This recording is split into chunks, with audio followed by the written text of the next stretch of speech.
And you had mentioned that with coaching, all of a sudden the speed at which you're responding to leads is lightning fast, whereas before you thought it was fast, and now it's lightning fast. Can you hammer on that again about how much maybe coaching has impacted that? Because you guys are on it now at bunkylife.com. I would say we're on it. We're 80% on it. That's the whip I've been cracking for the entire quarter. But with that said, we at least know what hard work and what the end result is. So that's what I find has helped me out the most. Is coaching is a great way for someone to say, here's what good looks like. Here's what good hard work looks like in the context of whatever the problem is.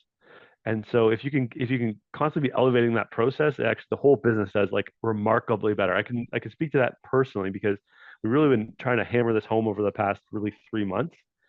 And just this past August, our sales have tripled in terms of how many sales. And also our sales in the US, we just found out, are approaching 50%. So we're growing, not just growing, but growing in a for us is a huge market. So it's just so important to just every day, every week, review those scripts. Are they still working? Are they still the best they can possibly be? And then are they being followed by everybody? To be coached hard means you have to be willing to be uncomfortable. Some shows don't need a celebrity narrator to introduce the show, but this show does. In a world filled with endless opportunities, why would two men who have built 13 multi-million-dollar businesses altruistically invest 5 hours per day to teach you the best practice business systems and moves that you can use? Because they believe in you, and they have a lot of time on their hands. They started from the bottom, now they're here. It's the Thrivetime show starring the former U.S. Small Business Administration's Entrepreneur of the Year, Clay Clark, and the entrepreneur trapped inside an optometrist's body, Dr. Robert Zoellner. 2 men, 8 kids, co-created by 2 different women, 13 multi-million-dollar businesses. We started from the bottom, now we're here. We started from the bottom, and we'll show you how to get here. Started from the bottom, now we're here. We started from the bottom, now we're here. We started from the bottom, and now we're at the top, teaching you the systems to get what we got. Colton Dixon's on the hooks, I break down the books. The C's bringing some wisdom and the good looks. As the father of 5, that's why I'm alive. So if you see my wife and kids, please tell them hi. It's the CNC up on your radio, and now 3, 2, 1, here we go. We started from the bottom, now we're here. We started from the bottom, and we'll show you how to get here. Started from the bottom, now we're here. We started from the bottom, now we're here. We started from the bottom, now we're here. We started from the bottom, and we'll show you how to get here. Well, folks, on today's show, we're talking about why you must build a system that wows if you want to get repeat customers and referrals. Now, what am I saying? Again, on today's show, we're talking about why you must build a system now that creates a wow if you want to get referrals anytime close to now. The system has to wow. And so to put a little meat on the bone on part 1 of today's show, we're joined with longtime client here, the founder of bunkylife.com. And I believe objectively that he has created a workflow and a system designed to wow. So on part 2 of today's show, we'll get more into the details of how you too can create a system to wow. But really on the first part of today's show, I'm going to ask David Frazier what people can expect when they go to bunkylife.com in terms of wow moments that he has scripted into his workflow and system. And if you're watching today, you want to develop and create a system or a workflow that wows your customers. So if you have a restaurant or you have a muffler repair shop or you have an online business, you want to be thinking about the sights, the sounds, the smells, the experience, the script, all the interactions that your customer is going to have with your business that will create a potential wow moment. And here to talk about it is the founder of bunkylife.com, David Frazier. Welcome to the Thrivetime Show. How are you, sir? I'm doing well. Thanks for having me, Clay. So let's talk about this real quick here. The wow moments. If I go to bunkylife.com and I'm thinking about buying a bolt-on bedroom, maybe I heard about you on Instagram, or maybe I've heard about you through an advertisement you're doing, or maybe even on this broadcast.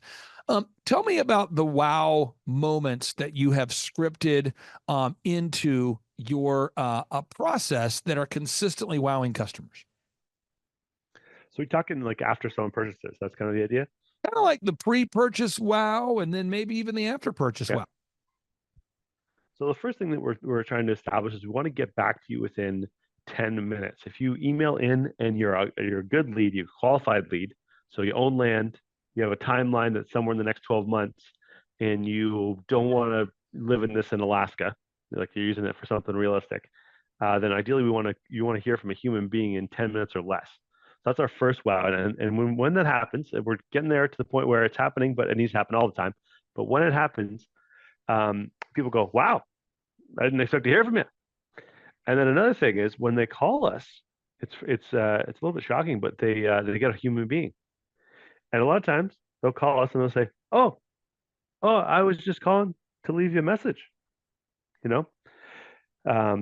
And so those are, I mean, those sound basic, but in today's world, it's kind of shocking to sometimes get a human being. So that's one of the things we do. And then of course, we've really put a lot of work into our pitch. So if you ever watch our pitch on a show called Dragon's Den, that has a wow factor for sure. And that's one of the first things. You email us, we say, hey, have you watched Dragon's Den? If we call, we say, hey, did you catch our episode of Dragon's Den? Because we know it gives a really good, quick 8-minute overview of what we do, but also it gives people a real emotional connection with what we do. So that's kind of the before the sale thing. So pick up the phone, call them right away. That's the first wow, and then make sure they watch our main pitch. And then after, so say you buy a bunkie from us, right? You'll get an email and there'll be a video of us saying, "Oh, we're so glad that you are." And I stole this from the Thrivetime people. We're so glad that you're a client, and we'll talk about all the things that's going to happen next, and we give them a real overview of what's going to happen. It's me and my daughter talking about it. We're really excited. It's a kind of a like a real personal kind of video, and people go, "Oh wow, these people really care about me getting this bunkie, even though they've already got my money. They really care about getting me all the way through." And then during the journey between ordering the bunkie and getting it, we have these Ask Me Anything sessions where you can jump on a Zoom call, you can Zoom with me, the founder of the company, and we'll talk about your situation, we'll answer your questions. We do that usually bi-weekly in the busy season or monthly in the off season. And that's another wow factor too. At the end, I'll say, hey, does anyone want to leave any reviews? And a lot of people leave 5-star reviews. They haven't even got the bunkie yet, but they're so excited they got to Zoom with a bunch of other people. And then of course, when the bunkie shows up, we want a little gift to arrive with the bunkie at the same time, ideally. Something they weren't expecting. They go, oh wow, they got us this cool little thing. It doesn't have to be much, but it shows that you care. And then of course, after the fact, we want to follow up with hey, how'd it go? Got any pictures? What's going on? Well, did you manage to build that backyard office and avoid divorcing your wife as a result of the conflicts of sharing a tight 1-bedroom apartment? Things like that. I'm going to pull this up here because I'm taking notes, and I just want to make sure that we're putting a lot of meat on the bone on today's show, because we're talking about how to create a workflow that's going to wow your customers. So step number one, you got to insist on providing fast response time. So there are wonderful restaurants. I think about Chick-fil-A in America. Chick-fil-A, I know you're in Canada oftentimes, but Chick-fil-A in America. We got Chick-fil-A, bro. We got Chick-fil-A now. They're fast. I mean, the response time is fast. That's a big thing. Starbucks, like them or not, they're fast. The fast response time is big. Step two, you got to script out your customer interactions. You can't just let ththings fall where they may. You have to be intentional about scripting out those interactions. And to put a little meat on the bone, that would be emailing, that would be the emails, that would be the texts, that would be the phone scripts. It's so important. Third is you've got to script out your next interactions. That's like tell the customer, hey, step 1, step 2, step 3. It's so important that there's an expectation of, this is how the process works.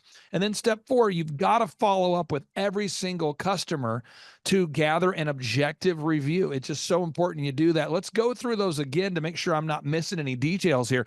So again, you've got to insist on fast response time. Let's talk about that, because most businesses by default, not because they hate their customers, by default, they don't offer a fast response time. It's just so key. I mean, we thought we were fast prior to starting coaching with you guys. We thought, oh yeah, we get back to people in about a day. That's pretty fast. But I didn't realize the difference between actually fast and what we thought was fast is. So getting back to people in that first 10 minutes, I think after about 10, 15 minutes, your chances of reaching them goes down like 50% or more. And then if you're talking about 6 hours, they don't even remember who you are after 6 hours. So that first 5-10 minutes, you can get somebody on the phone, and they're more likely to pick up the phone. They're more likely to be pumped to talk to you. Everything gets better in that first 10 minutes. I'll tell you this, just as an example of a real jack up that happened yesterday in my life. This is a true story, kind of maybe too soon, but it's okay. We had a guy who really, really, really wanted to work here. He said, man, I want to work for you, baby. I want to work for you, man. I just, and so I told him, hey, come on in on Monday. Come on in Monday. Well, for anybody watching this show, Monday in America was Labor Day. And so, his expectation of Monday was this Monday being Labor Day, right? And the staff member on my team that conveyed the Monday, like, hey, great, we'll see you Monday, they meant next Monday. And so this guy came in dressed up, ready to go, and nobody was here. And that missed expectation created an awkward conversation. And so what I'm doing today, just to treat him the way I'd want to be treated, I've got it on my list to call him and say, hey, I apologize that you showed up ready to go and nobody was here. But when my team said they'll see you Monday, they didn't mean this Monday. And you think about, how is that jackassery possible? You guys record a podcast on this. You guys have systems in place. You guys have these things. You teach this. You offer a coaching program. How's it possible? Well, I'll tell people this, is casualness causes casualties. Casualness causes casualties. And so the teaching moment was, I need to talk to the young man and woman and say, hey, just for clarity, if you tell somebody you seem like a good fit, we'll see you Monday, you need to clarify what Monday that is. Just moments ago, before we hopped on our show, somebody wanted to confirm they would be on our show on Wednesday. And I told them, great, just to be clear, that's next Wednesday. So not tomorrow, the 4th, but the 11th, right? Okay. And it's so important you provide fast response time, but then step 2, you've got to script out those interactions. And so it looks as though when, upon further review, the individual that was scheduling that first time for that new employee to shadow did not follow the script. So even if you have a script, you've got to manage the execution of that. So who's to blame? I would say I'm to blame. I would say anytime that something goes wrong, at the end of the day, I'm to blame, So what can I do? I'm thinking about that. Okay. So today, guess what was topic number 1 on my agenda? How did that happen? How do we fix that? Those are the kind of things. So even if you have these systems, you've got to follow up. You've got to script out those interactions. Anything you want to add about that scripting out of the interactions and then managing that those interactions go the way they're scripted? And any notes you want to share about that? Yeah, I mean, a lot of times people want to, especially when you're starting out, you want to think of every person as this unique snowflakey individual, and your business is this unicorn that's just so different than everything else. But when you really break it down, the reason systematizing what you do works is because it works even when you're not having a great day, even when you're not feeling creative, even when you don't have some cool new angle to take on things, and it just works. And what I would suggest is, like Clay said, review it. And if there are some things where people will go off a little bit go a little off script, or maybe they kind of tweak it a little bit, but it's actually better, then you can just incorporate it. That becomes the new script. So it's not about completely locking yourself in, but it's about having a baseline that you always fall down to. Because people say oftentimes, you don't rise to your creativity, you kind of fall to your baseline, what your process. And so if you can constantly be elevating that process, actually the whole business does like remarkably better. I can speak to that personally, because we've really been trying to hammer this home over the past really 3 months. And just this past August, our sales have tripled in terms of how many sales. And also our sales in the US, we just found out, are approaching 50%. So we're growing, not just growing, but growing for us is a huge market. So it's just so important to just every day, every week, review those scripts. Are they still working? Are they still the best they can possibly be? And then are they being followed by everybody? Right. So you can have the best theoretical script, but if no one follows it, it doesn't work. You need the best script you can possibly do that is actually being followed.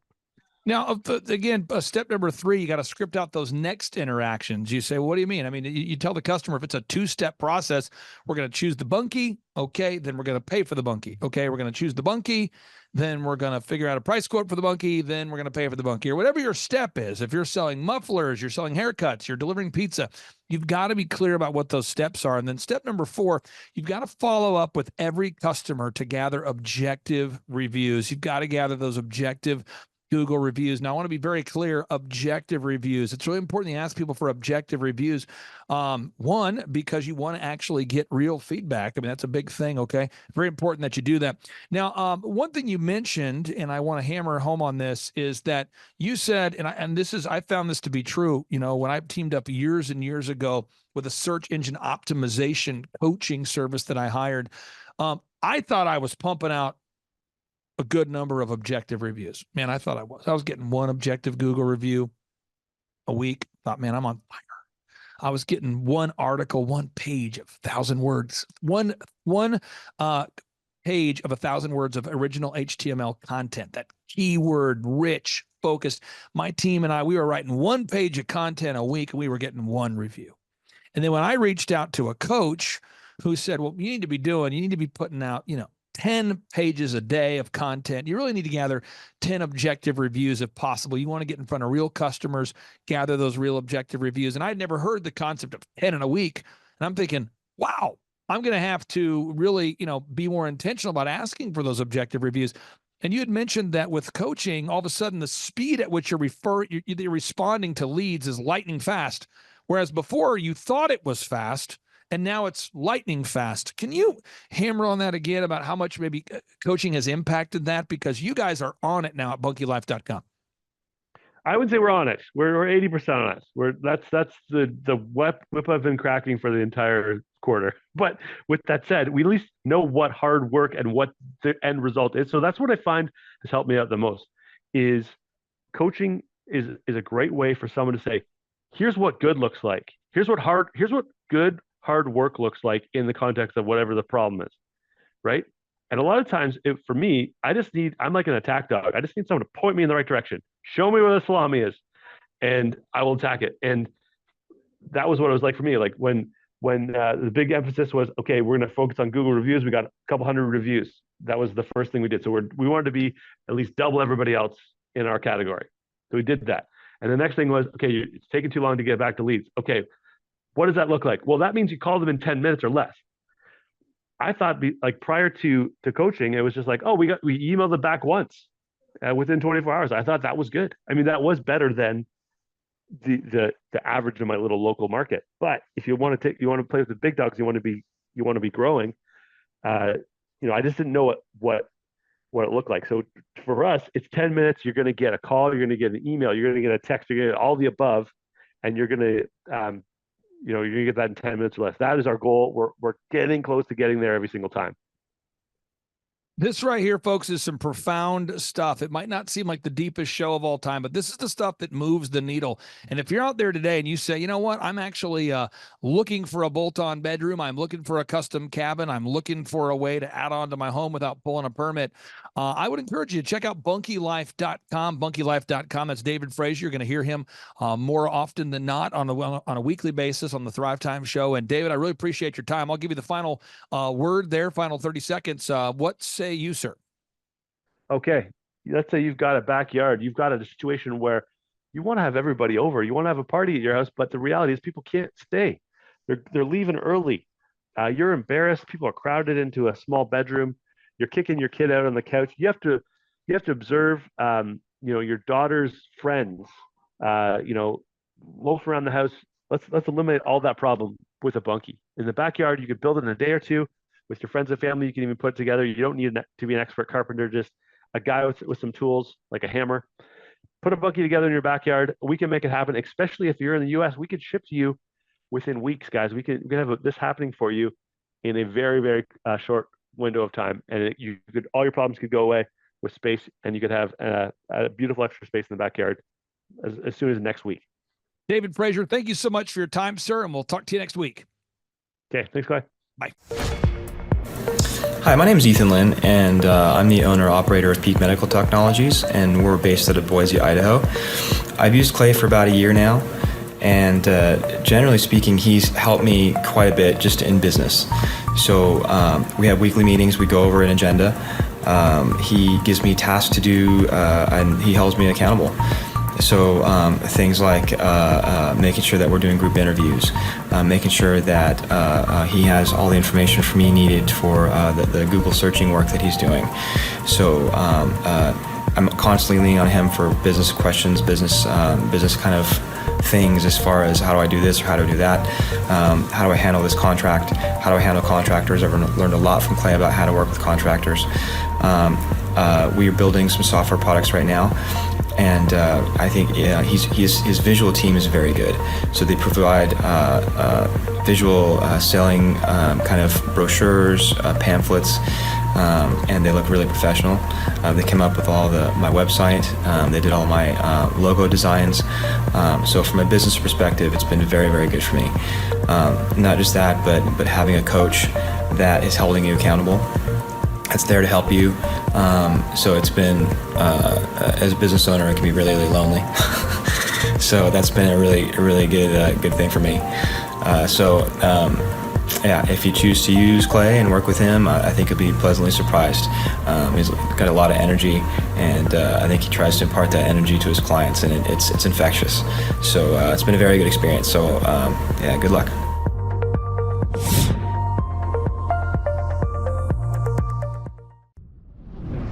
On today's show, one of my longtime friends and business coaching clients, a man by the name of Ethan Lynn with Peak Medical, recently had an opportunity to sell his company for a life-changing amount of money.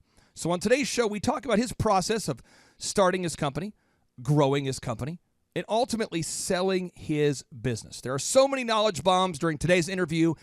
I know it is going to help you and your business. Wins of the week!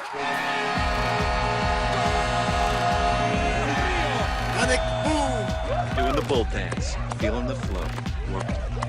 Yes, and yes. Thrive Nation, on today's show, we have a good friend and the super guest by the name of Ethan with Peak Medical. Ethan, how are you, sir? I'm doing great. How are you, Clay?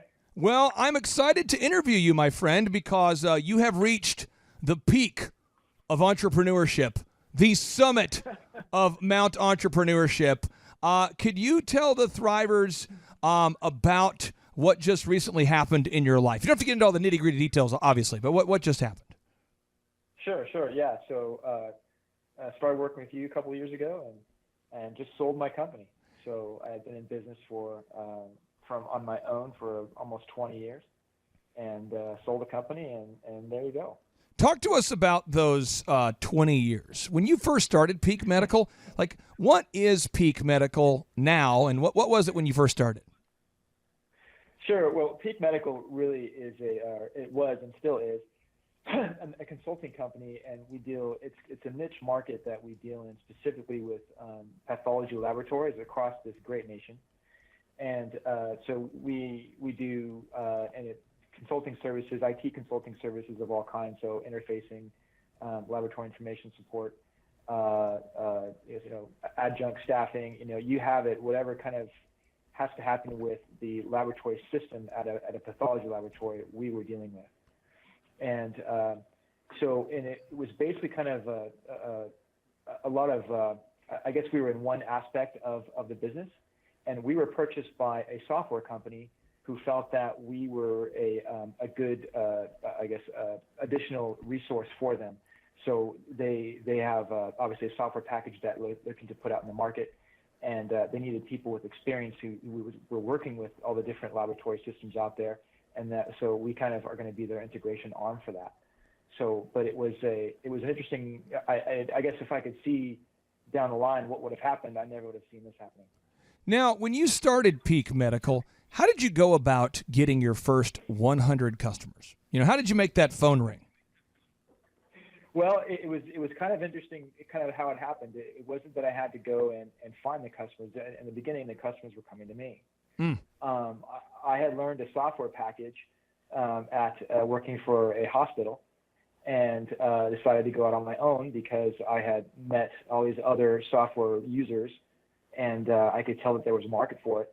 And people were asking me to help them, even when I was working at this hospital. And so, initially the customers weren't the difficult part.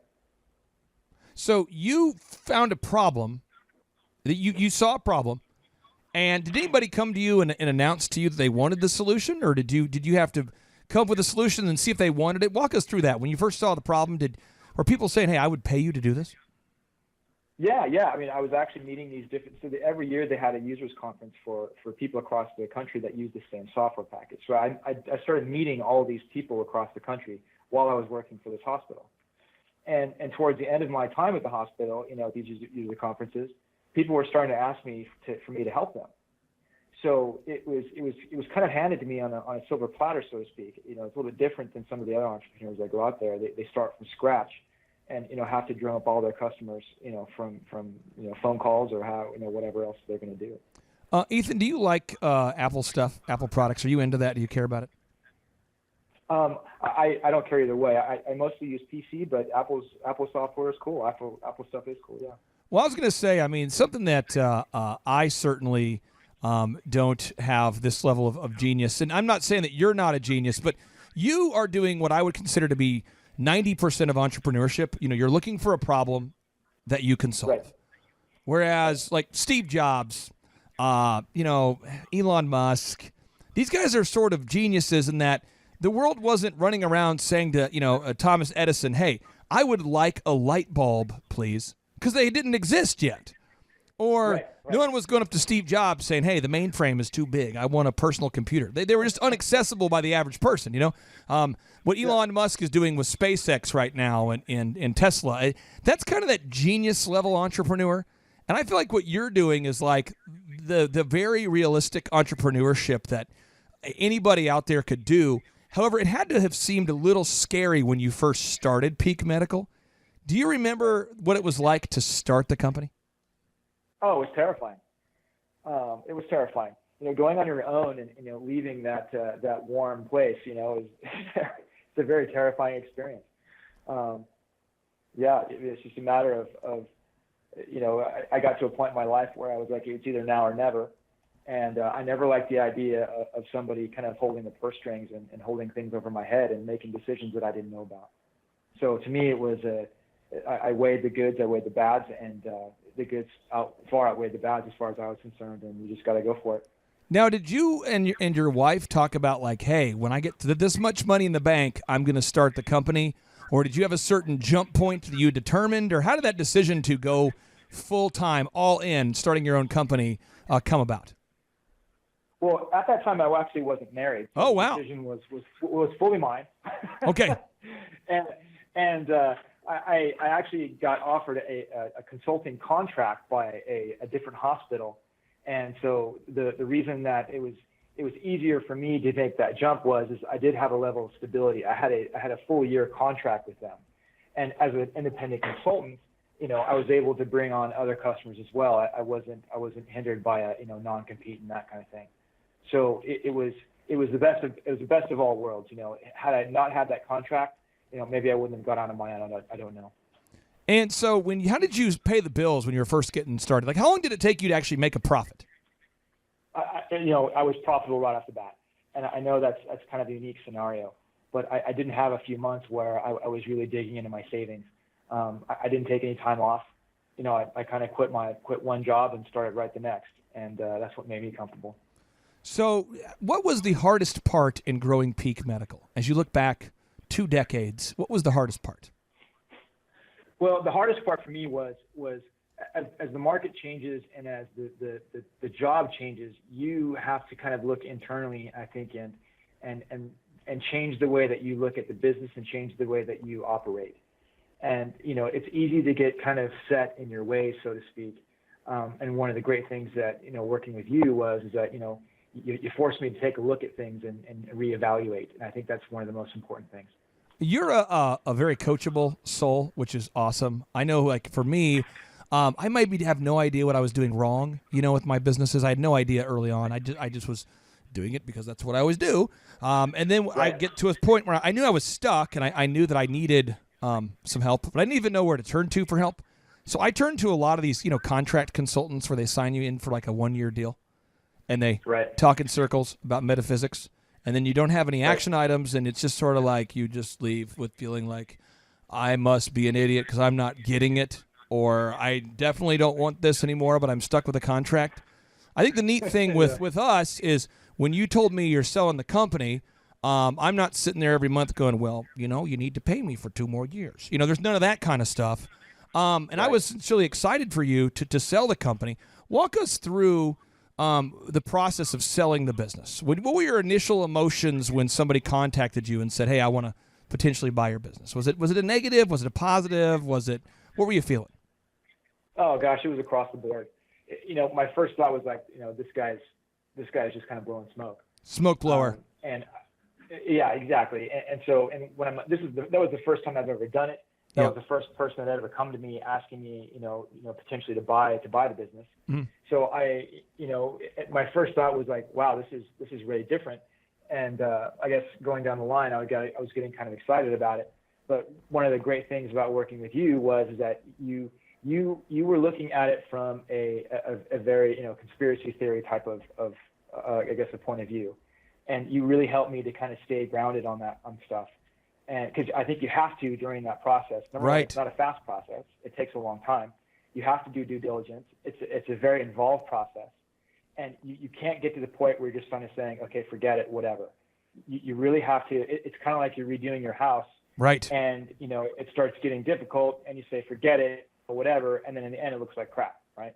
Right. So that was a fantastic, service that you provided me as far as keeping me grounded and helping me through the process and looking at it from a conspiracy point of view for sure. Now, when you went through the process of agreeing on some initial terms, what was going on the home front there? Was your wife a big fan of this idea? Was she saying, "Don't do it"? Were you saying, "I'm going to do it"? Was there any back and forth? Was it a deal where she was like, "Please sell," and you wanted to sell? Was there no discussion at all? What did life look like at the home front at that point? Well, the home front, and I guess I'm very lucky on the home front end, is that, my wife is very, very, she's not somebody that's going to sit there and tell me not to do something simply because she has a problem with it. We always work together on that kind of thing. Yeah. But there was definitely a lot of discussion around it. And, we looked at the goods, we looked at the bads. And in the end, all the goods from the sale far outweighed any of the bads. And again, it takes looking at yourself, it takes looking at the business, and it takes reevaluating kind of everything. And when I looked at the whole picture, it was a good thing for me. It was a good thing for my employees, and it was just kind of it was a merger that was, I felt, just good all around. And something interesting is that as soon as the sale went through, 3 days later, we're in major discussions with a couple of potential customers. Whereas if I hadn't merged with those people and they hadn't merged with me, then those discussions never would have happened. And I know you really care about your team, quite a bit. So before you sold the company, how many people were on your team? I've got 5 people on my team before, and I've still got 5 people now. Okay, and I know that weighed on you. You wanted to make sure that everyone had a job, they had a future. Right. They weren't, in a bad spot. So after you had all those issues resolved in your mind, and then you agreed to terms, the moment that the wire came through, when the money comes in, whatever that amount was, right? They wired in, chipoo. Did you get a big check?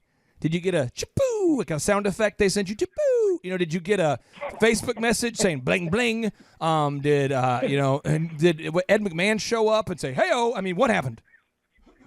Well, obviously, I was looking at it from a conspiracy, point of view, as you were coaching me on. Yeah. And so my biggest worry was that I was going to sign everything, and they're like, "Oh, wait a minute, we're not going to pay you." Yeah. Right. So basically, it was the long drawn out process ended on basically a Friday morning, and as soon as I docu-signed the documents, I kept watching my bank account, and within 10 minutes, the wire actually was initiated. So I can see it as a pending in my bank account. And so it was something that was, it was a big relief. So. And when the money came through, what were you feeling at that moment? Were you going, yes, or uh-oh, or what were you thinking? Well, definitely a range of emotions. My first one was like, thank God, that I had, that in the end, they came through on their promises and I did as well. And it was a big relief actually, because the whole selling process is really, I was very much out of my comfort zone. It's going through something that I had no idea. You're spending a lot of money on lawyers. You're spending a lot of time and effort, reviewing.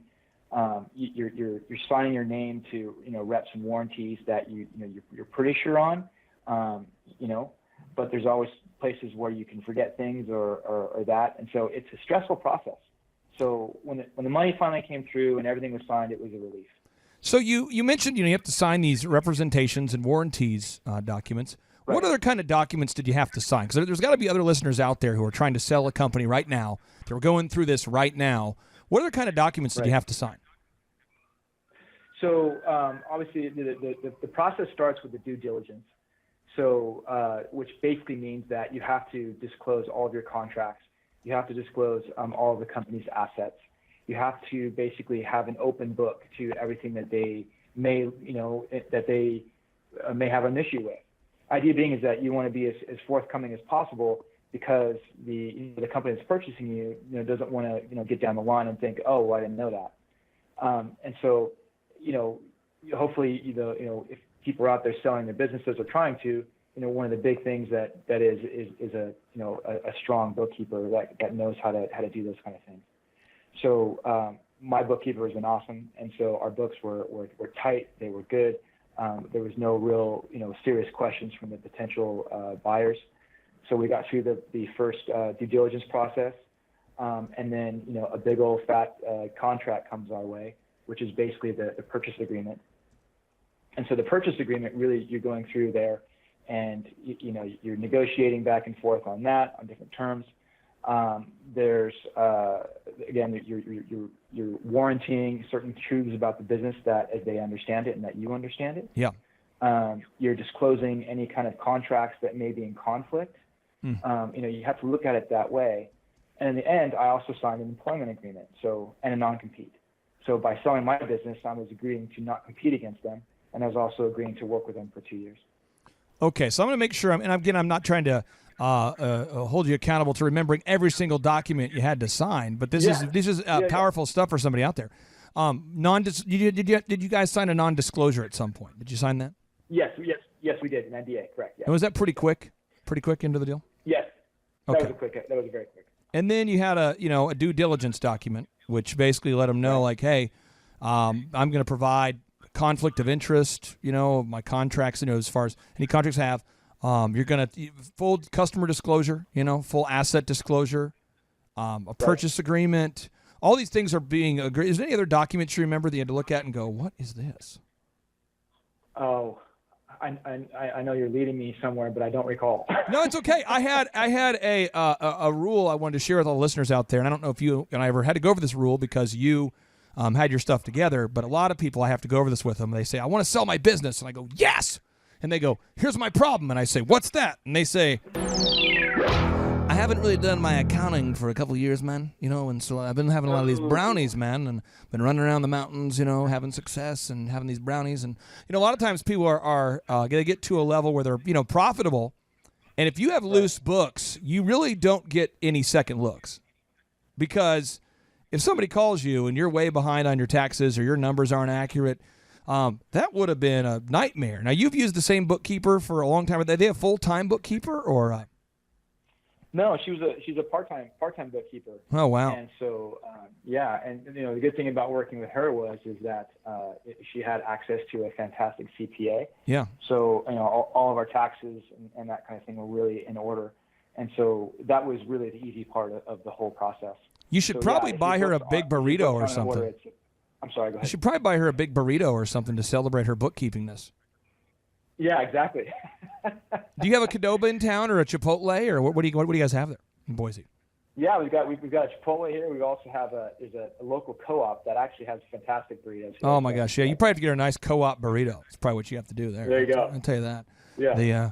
Now that you have got worked out an agreement, and obviously this is a show that hundreds of thousands of people listen to, so I'm not going to get into the details of the math. But now that you're in a spot where you really, you don't have to want for money in the near future, and you're also part of the team, which is cool. They wanted to keep you around for a couple of years there at least. That's pretty cool. How do you feel? What's going on in your head? Talk to me about the future of Peak Medical as you see it, and what title did they give you? Is your title now? Are you the assistant water boy, or what title did they give you as part of the new deal?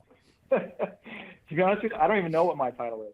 Oh, nice. I don't think they actually gave me a title. Okay. But to me, it's a different perspective because, you know, when I was on my own, you know, and everything is resting on my shoulders, you know, as far as the making sure that everything is taken care of. You know, everything with the business owner rests with that person. And so now, and the money is always a worry, and I'm a worrier anyway. So to me, I was always worrying about money. So now that, you know, that's not really a concern anymore. It's a different perspective for me, and I'm able to concentrate more on the work. I'm able to concentrate more on what I want to be doing. And so there's a sense of relief there. And so, you know, I've got, you know, the job is the same, but I'm learning a lot more. I'm seeing kind of ways that I should have been doing when I was running it by myself. Yeah. I've given my employees a lot more room to grow in their own careers. I've given them a sense of I think a little bit more of relief also, because with the new company they're able to get medical insurance. So you know, everything there has just been a big relief for me. Now, you know, I think you know this, or I know you know this, Ethan, but our listeners don't know this. A lot of times there's business coaching programs that what they do is they'll say, I will coach you for this much money per a month. But in the event that you sell your company, I still need to be paid after the transaction, and I will help you negotiate the transaction for an extra fee of, you know, so instead of paying somebody $2,000 a month, all of a sudden it's $4,000 a month now because they're going to help you negotiate. You didn't have to pay me any extra fees throughout the process, but how helpful was it to know that you had somebody kind of looking out for you during the process who actually was sincerely excited for you to sell it, and that you didn't have some obligation afterwards to continue paying? Oh, the whole thing was fantastic. Yeah, the obligation piece on the payment has always been fantastic with you. And just having somebody there to help me through the questions that I have and to keep me grounded, that was so valuable. Like, for instance, you know, we weren't even done with the due diligence, and I wanted to go and tell everybody, you know, like, Ethan, you got to keep it quiet, which was absolutely the right advice. You have to wait until things are more concrete, because, you know, it's an up and down process, and you have to be concrete before you tell people. So just having you to talk to every week, talk about the problems, helping me get through it was invaluable. Now, since I won't be talking to you on a weekly basis with our coaching anymore, you know, you can still text me, and I'm available. But at the same time, I kind of feel like I need to just talk to you weekly to get my weekly fix of Ethan here. So this might just be like a podcast format of the future here. But in all sincerity, we've worked together for a couple of years, essentially. And can you share with the listeners how you and I first met? Did you stumble through a dive bar and I was there, like the Jabba the Hutt of the bar? Or how did we meet? So I'm good friends with Brett Denton, who is owner of Cavell Academy here in Boise, and he's a business owner also. Yeah. And I was going through a rough time in my business, and I asked him for advice. And looking back, I think, you know, the issues that I was dealing with were maybe over his head a little bit.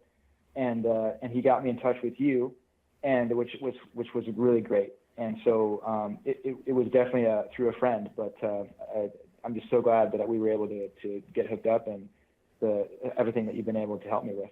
And I want to make sure that we go over a few things with the Thrive Nation that you know, obviously, Ethan, but the listeners probably don't. Your website that we've helped you modify and build, I mean, you're fully aware that you own that website and you don't owe me any ongoing fees afterwards, right? I mean, I think you know that. I know that. We all know that. But again, these are things that a lot of companies hold these things over your head, all the deliverables. Could you kind of explain some of the things that your Dropbox account, some of the assets that Peak Medical has now, that some of the deliverables that you have that we've helped you build over the years that are yours, and part of that sale that we don't make commission on, just so they can kind of know, you know, what all the things are that you got to keep? Sure. Yeah. Like everything. Yeah. So I guess for the listeners out there, when you work with Clay in the group there, he assigns you a Dropbox folder. So in that Dropbox folder, he starts putting things as you start working with him. So sales scripts, you know, we worked on so many sales scripts to kind of work those out. So those are all there and available for me now to use. All the branding, all the look and feel of the business, that's all there. We did a lot of headshots of me. Yeah. Going in there and I did keep 87 of those for myself. I just kept 87 of those for myself. Just something I'm into is your headshots. Nothing weird here, but when you come to Tulsa next time, we'll have a fat head of you on the wall. Nothing weird, just a fat head of you on the wall. Continue, I'm sorry. Excellent. No, all the headshots are there. I still use them here and there depending upon what I'm trying to do. Obviously, everything on the website, client lists. There's also a bunch of flyers in there about different things like the deal wheel. So just everything that we've worked on together is there and available still for me, even though essentially we're not working together anymore. So what does the future look like for you now? I mean, now that you're, a big baller, now that you got the spinners on your, would you get like a Honda with the spinners on it? What kind of car do you drive, Ethan? What do you drive? I drive a 99 Volvo. I'm definitely a cheapskate. Okay, you and Bill Belichick are driving the same vehicle, essentially. Okay. You didn't, so now that you've added spinners to your Volvo and subwoofers to your Volvo, and now that you're running around wearing a mink in the office, and now that you're getting Botox done on your face at all times, now that you're kind of in that Jerry Jones phase of your life, what do you see the next 12 months of your life being like? What do you picture for the next 12 months to, let's say, 5 years? Well, so it's the next 12 months. I'm just going to continue enjoying my work that I'm doing now. It's a lot of the same work I was doing before, but just on a bigger scale now, and I'm learning a lot. I'm having fun. As long as I'm having fun, I'm gonna stay. So again, I got a 2-year contract, so we'll see what happens after 2 years. I may stay on, if possible, or I may just want to go do something else. But I'm definitely not somebody who's going to sit around and do nothing. So, but the beauty of it is that I have now the means and I will have the time to kind of figure out what I want to do and then be able to do it. What advice would you have for anybody out there that is in that startup phase of where you were, 20 years ago, and they're going through a rough patch?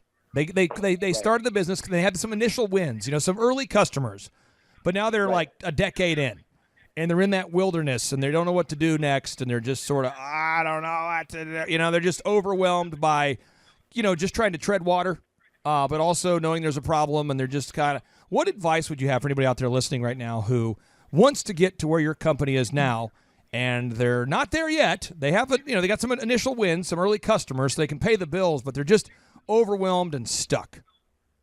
Yeah. Well, first piece of advice is definitely call Clay and get business coaching. Well, I appreciate that. That's number one. Yeah.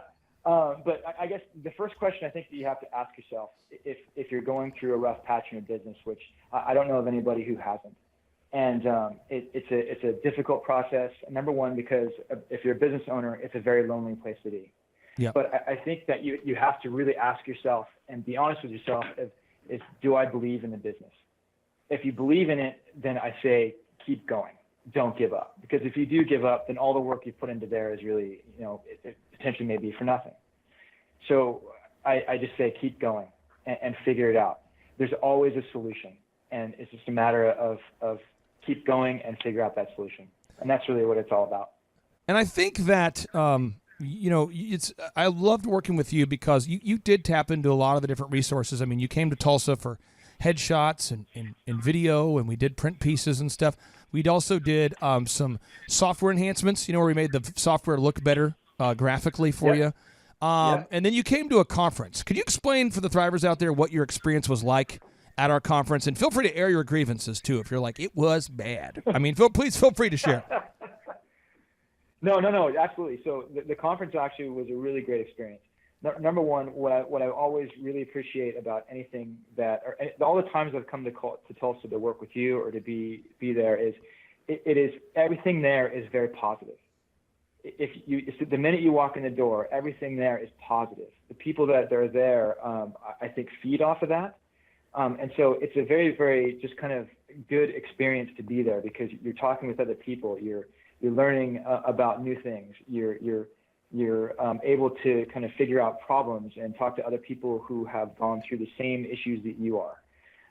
And then there's just a ton of information that you can take away too, just simply about how to hire people, how to do interviews.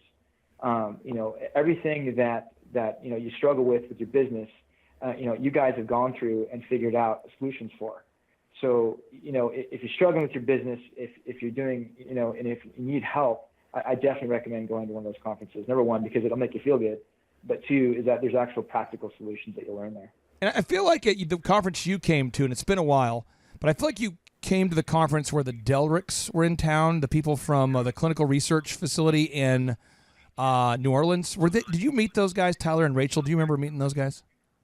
Absolutely, they're fantastic. I had lunch with them. Okay, I was going to say, yeah. So, I mean, I just want to make sure the listeners out there know, too. I mean, you're not an idiot. They're not idiots. I think one great thing to be is it's really hard to have a positive environment when you're surrounded by idiots.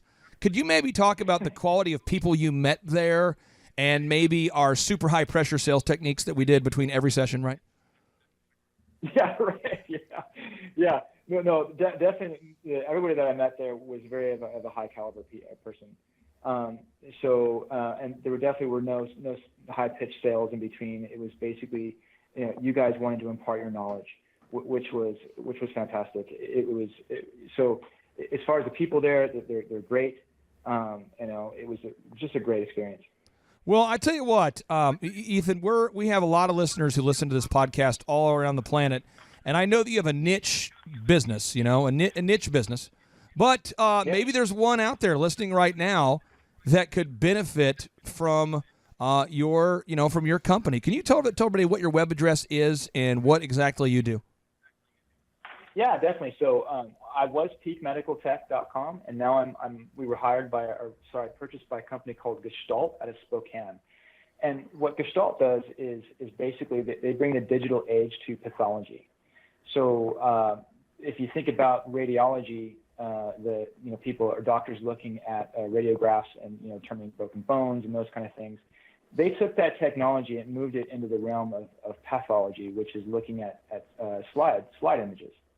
So the idea being is that you can have a pathologist who's a doctor sitting in his office, and he can be getting slide images from all around the world or the country, and be looking at those slides and making diagnoses with them. And so what Gestalt does is that they have a software package that is really a digital platform. So back in the day, historically, pathologists have always looked at the actual glass slides.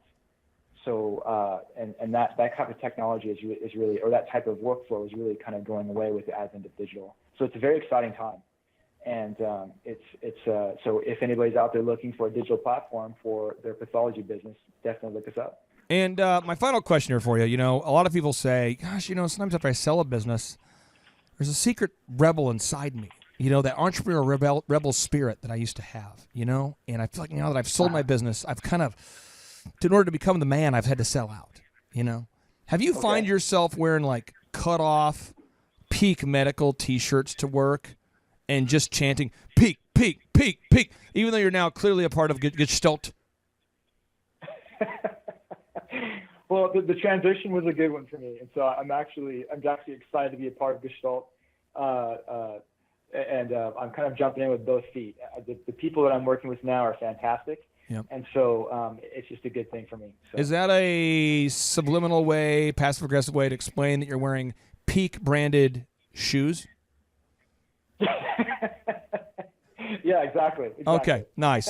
Well, hey, I thank you for taking time out of your busy schedule to share about the transition. I'm so glad that it worked out well for the 3 Ps, the people who work for you. That is so cool that the people who work for you, you thought about them before making that transition, so they're in a great spot. That's awesome. 2, it's awesome that the purpose of this business now, the 2 businesses combined, are going to be able to achieve so much more than they would have been able to have done individually. And then 3, it's great that you made some profit there, man. I'm excited about it. Yes, it's a great experience. Well, I tell you what, my friend, don't be a stranger, and text me if you ever need something. And I just am super honored to know you, and I appreciate you taking the time to come on this podcast. We have so many of our listeners that have reached out about wanting to sell their business or in the process of selling the business, and you've imparted a lot of wisdom that I think that through the firsthand knowledge that really is hard to come by. Well, thank you, Clay, and I appreciate everything you've done. It's been fantastic working with you. All right, my friend, you take care and have an awesome day. Andrew, how you doing, my friend? I'm doing fantastic. You and I are at the same phase of what I would call DEFCON 7 project. We don't recognize that we're sick. That's true. What are your symptoms over there? The good old stuffy nose and cough. What about the meat sweats? Do you have the sweat like you ate too much meat, like spicy meat? Yeah. I wasn't gonna bring it up, but okay, so you're experiencing the spicy meat sweats. Yep. Are you got the nasal thing going on? Yep, the nasal thing. You sound like you sound like you've smoked a lot of packs of cigarettes. Your voice is a little different. Yeah, it sounds like you've been. What other smoking a lot of symptoms? cigarettes. Are you any other symptoms? Are you at the bottom right now, or are you at the peak? I feel like I'm coming out of the bottom. Same here. Yeah. Here's what happens is, we have a process here, a system, a culture, a theory, a principle, a way of life, really, at the Thrivetime show that we call No Days Off. Oh yeah. And why do you and I really not take days off unless we have to be in the hospital? Because if you only work on the days that you feel like it, then you can never get anything done. Think about how screwed we would have been this week if on Monday I didn't come into work. Right. And you didn't come in. Oh, yeah. So then somebody would have to fill in to run my meetings. Yep. Someone would have to fill in for your ad reports. Yep. And your meetings. Yep. And then the person who was filling in, now someone have to fill in for them. And pretty Right. soon you're running out of people to fill in. And all of a sudden you're like, oh, man. So if you're out there today, I just want to I want to make sure that everybody here does your due diligence. Do some research, because I want to brag on this guy, Ethan with Peak Medical Tech. This guy's been a client of mine for years. He was referred by a friend of his, Brett Ditton, over there at Cavell Fit, a fitness facility based in Boise. 2 different industries. He was referred by a friend. He's been a super coachable guy. And however, Andrew, nothing works unless our clients do. It's true. So what if we had recommended for Ethan to get his website updated and he didn't do it? Then it would never happen. He wouldn't have any progress. And what if I asked him to record, monthly podcasts that you can find on his website, but he never did it? Well, he would never reach the top of Google. What if I had advised him to lead his staff meetings differently, but he never did it? He would have, depending on how he managed it, possibly dysfunctional staff. So are you saying that he had results because of what he did? Absolutely. Not based on what he just learned? Based off of action, yeah. Really? Yeah. That seems like a profound idea. I'm not really sure if everybody out there is getting this. This is a guy who diligently did what he's supposed to do each and every day, which is why his company was able to achieve extraordinary success. Ordinary is just working when you feel good. Right. But extraordinary is working when you don't feel like it. Yep. Extraordinary is going beyond the ordinary. And that's what Ethan's done there. And how cool does it feel to work with a company, Andrew, knowing that when he sold the business, at the very moment when he should be the most excited, yep, he doesn't have to deal with a business coach or a web program that would call him off, a web company that would say, oh, by the way, you owe us for your website. It's so much relief knowing that you have everything, knowing that you don't depend on someone else at that moment anymore. Once you're ready, you have it. And working here, doesn't it feel good for you to know that your clients, when they sell their company, they don't owe us some ongoing fee? Yeah, absolutely. I think about this. I didn't charge them extra to negotiate the sale of the business either. Right.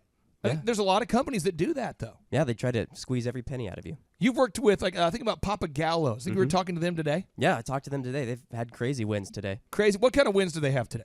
Today, so this past week, they've been trying to get up and hit a sales goal, and they finally hit that sales goal. Bam! They've been trying to hit 1,000 tickets in a week, and they finally hit that. Bam!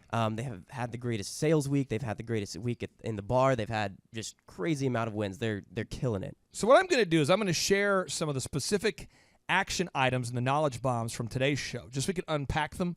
But I want to make sure that all the listeners out there know, no matter what industry you have, whether it's a pizzeria or a biomedical tech company, we can help you grow. Absolutely. As demonstrated here. Whether it's a B2B business, right? Be it business to business. So many people say, well, my business is business to business. And so could you possibly work with me because my business is business to business? I'm not business to customers. And they have little fancy names like, I'm B2B, I'm not B2C. Oh, okay. So you're B2B, not B2C. Yeah, this guy's business to business, okay? His clients include UCLA, Stanford, Oregon Health and Science University, the University of Washington. I mean, these are clearly large organizations, right? But let's recap the things that he had to do in order to get prepared to sell that business. One, he had to do what, and Andrew, I don't know, we've talked about this a lot, but he did what I would call the 90% of entrepreneurs' game. He went that route, which is he just saw a problem and solved it. Okay, yeah. I really do believe that's what 90% of people should be doing. However, he didn't go with the Steve Jobs move. This is called genius entrepreneurship. There's the 90% entrepreneurship. There's the everyman entrepreneurship. Right. And then there's the genius entrepreneurship. Okay. I can't do the genius entrepreneurship. The 90% entrepreneurship is where you look for a problem and you solve it. Right. You say, the world needs snow cones, and I'm going to make those snow cones. That's not a genius move. A genius move is like Steve Jobs, where you say, world, ladies and gentlemen, I know that nobody out here is wanting a personal computer. Well, let me survey. How many of you here want a personal computer? If you asked people when Steve Jobs was first creating Apple if they wanted a personal computer, there would be nobody that would say they wanted one. Right. Because they were currently mainframe computers only used by nerds. Right. So what he did is he said, I'm going to come up with a way to make a computer, he and Wozniak, that is going to be used by every man. And then we're going to introduce it to the world. That is a genius. Yeah. Another example, Elon Musk. If he ran around saying, world, how many of you want reusable rockets and a completely electric car? No one would want that. But he's creating things, and then the market just realizes, oh, man, I need that. Yeah. He's creating a market. He's opening a gap and filling it himself. I got nothing on that. I mean, I can't. I'm not that smart. Thomas Edison. This guy, if he ran around asking people with lanterns. Right. So how many of you guys, and by the way, in all scenarios, these inventors apparently had megaphones, but how many of you guys would like an incandescent light bulb? It's an incandescent light bulb. No one would even know what that is. Oh, what? Because it hadn't been created yet. Right? Yeah. What about recorded audio? Right? Yeah. Imagine going back in the day saying, how many of you want to be able to hear your voice on a piece of wax? I think a lot of people would say, you're an idiot, or you're a demon. I don't think anybody would want that thing. Right. Those are genius entrepreneurs. Yeah, absolutely. And the problem is, if you're going to be a genius, if you're going to create like a creator, Steve Jobs, not so good with the marriages. Elon Musk, not so good with the marriages. Thomas Edison, not so good with the marriages. So what happens is a lot of these complete genius game changer guys, they have to sacrifice every part of their life to get that win in business. Yeah. I'm more about the everyman game. I'm about creating a business that will create time freedom and financial freedom to you. Systems. For you. And so, Andrew, you and I were talking about this, but Thomas is one of our clients with Full Package Media. Yep. And he was a paramedic about 3 years ago. And we've worked with Thomas since the very beginning, literally the very beginning of Full Package Media. And Thomas, I only met Thomas because somebody who used to work for me was running around the Dallas area pretending to be my partner. And so they hired Thomas without my knowledge because I didn't know that I was in partnership with this guy. It's an incredible story. And he hires Thomas. And then unbeknownst to me, he doesn't pay Thomas for the longest amount of time. He's using my name to open a business, hires somebody using my name, and then using my good name doesn't pay the guy. So the guy's a smart guy, Thomas. He drives up from Dallas to Tulsa, unannounced, to get paid. It was at that moment I said, Thomas, I didn't know who you are. I didn't know. How much money do you think I owe you? And it was like $2,000 or $3,000. Yeah. I think maybe it was $1,000. I don't remember. You have to ask Thomas. But it was less than $5,000. Right. And I was like, well, I don't know who you are, but I'd love to pay you, for work that you do with me. But since I don't really know you, I mean, how much do you, because he could have made up any number. Yeah. And so I paid Thomas what he was owed because he's a young guy. He's a paramedic out there working without pay. And I said, well, hey, why don't we just coach you and grow this thing?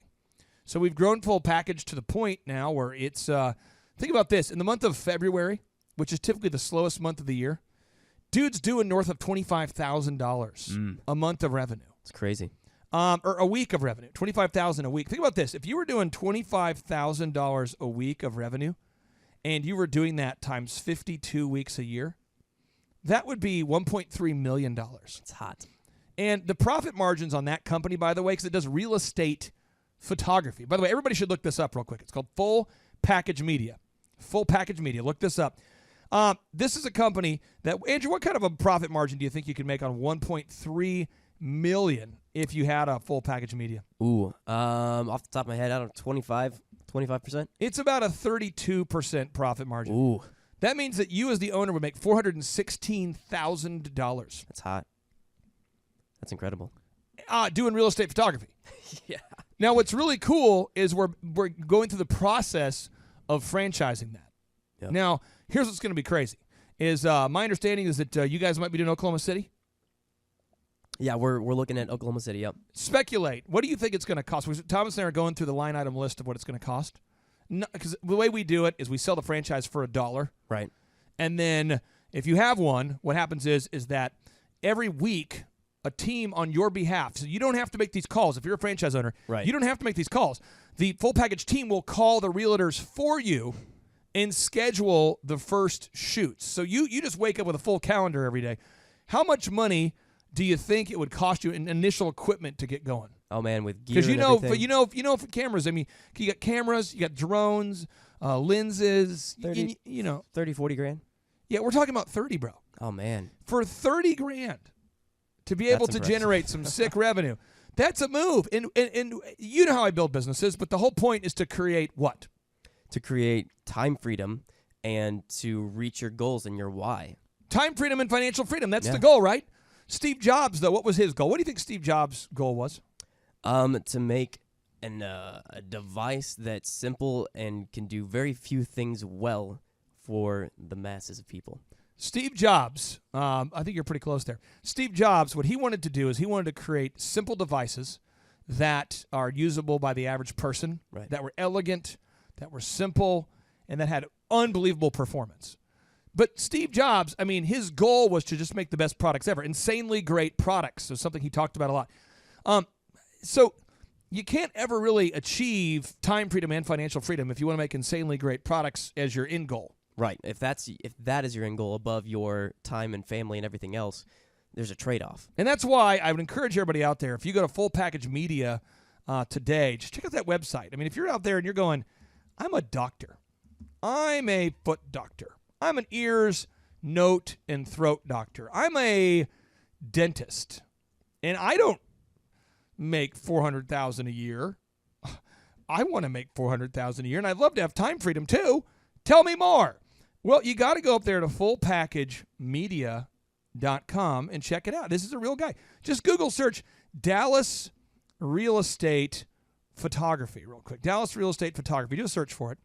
And when you search for it, you're going to see that right there, Full Package Media comes up number one on the search engine results right there. And it's not because I'm a genius. It's because we know the systems. We know the processes. And if you're out there and you want to earn time freedom and financial freedom, there's multiple ways to do it, one of which is to do what Ethan did. In my opinion, this is the hard road. It's where you start a company from scratch and you grow it.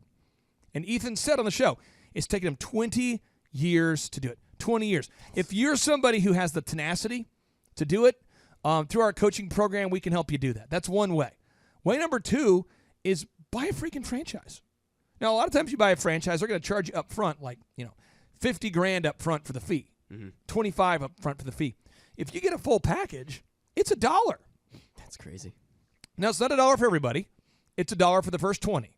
So if you're out there and you say, I'm interested, well, you got to go. What you got to do right now is you got to go up to Full Package Media, look for the contact form, and just request to learn more information. And then we'll schedule a discovery day where you can learn more about the ins and outs and how it works.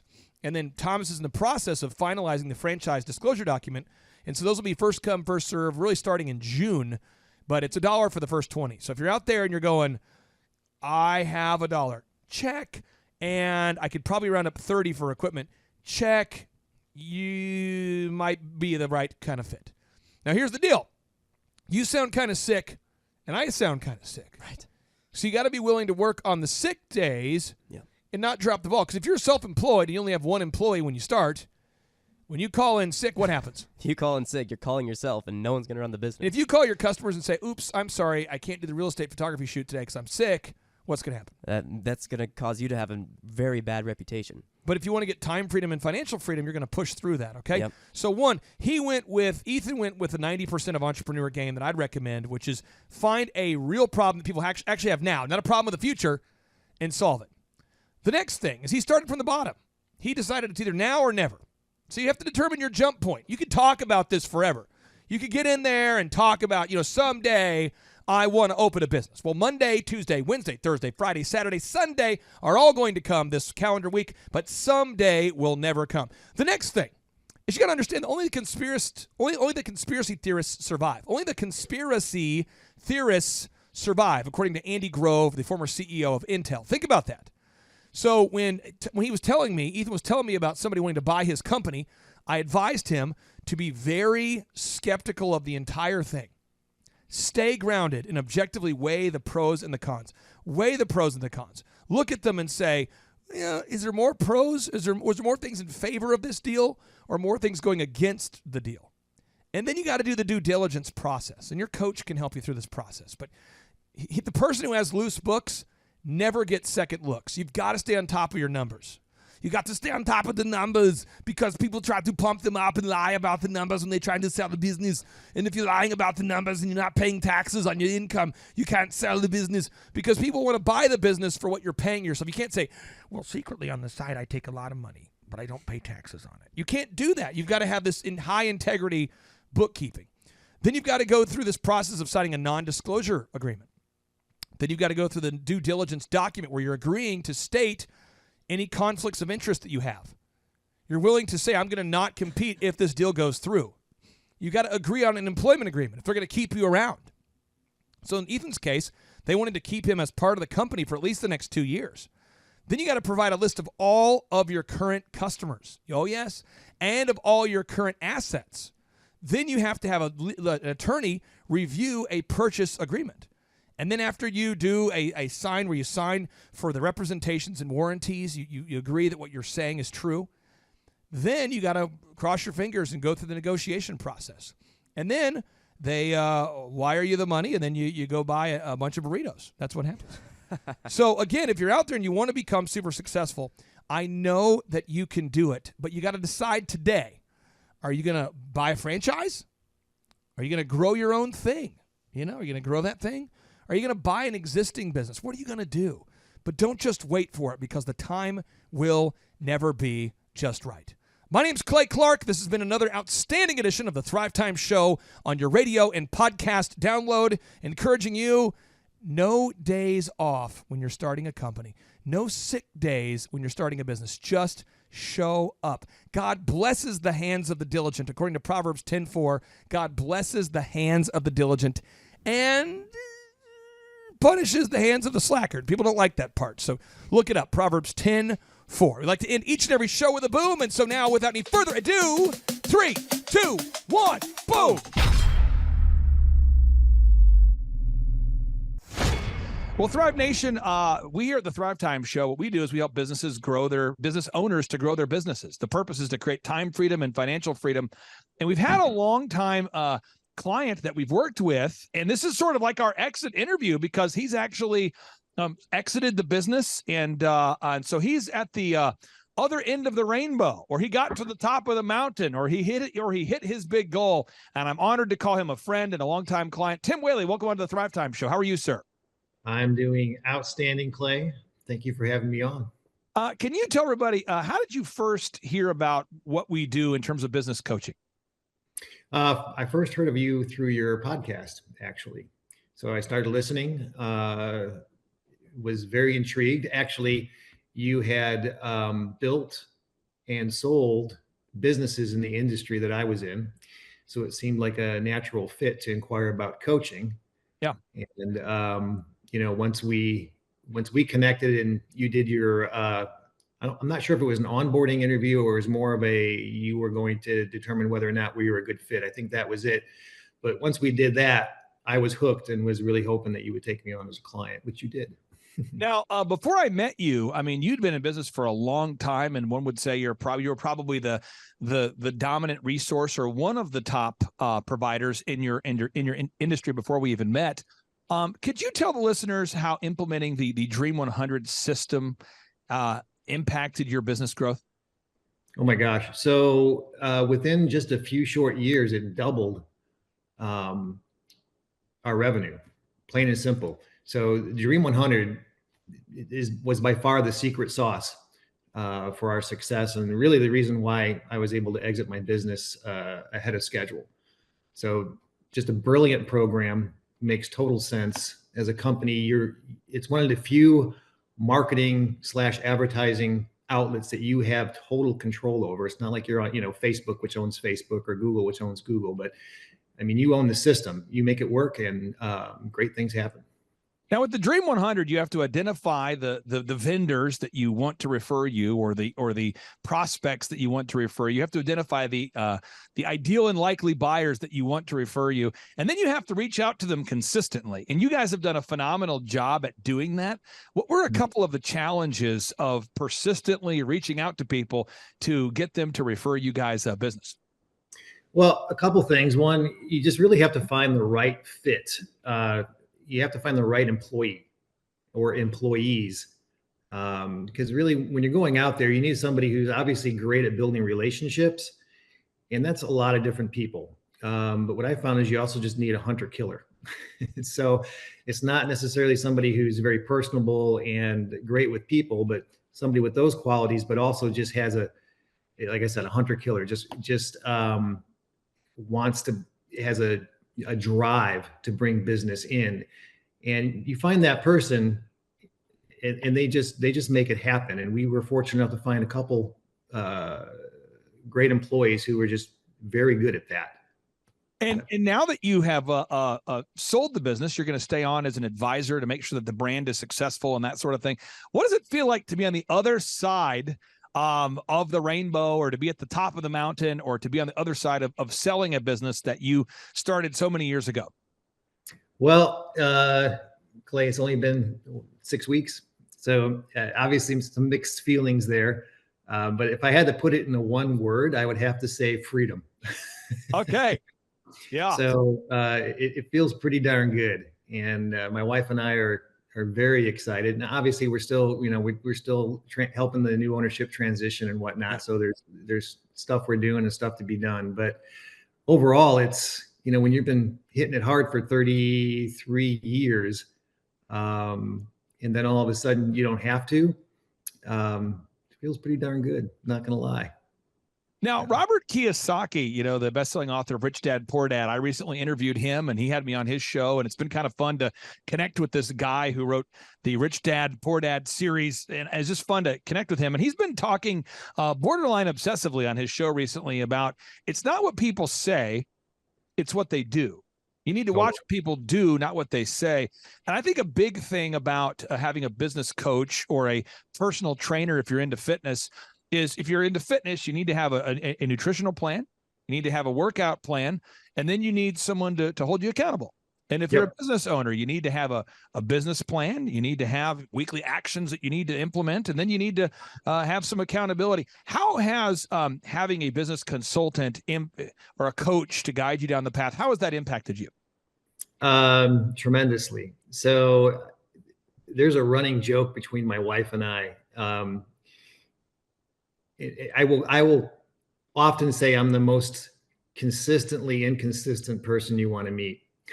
So historically, I've been the guy who starts this, goes for a little while, and then, sees I'm like a squirrel, right? I see the next great thing, and I'll go after that for a while. And then, so I'm an artist, right? I'm a photographer first, and business guy second, I guess. So you have helped corral my artist brain.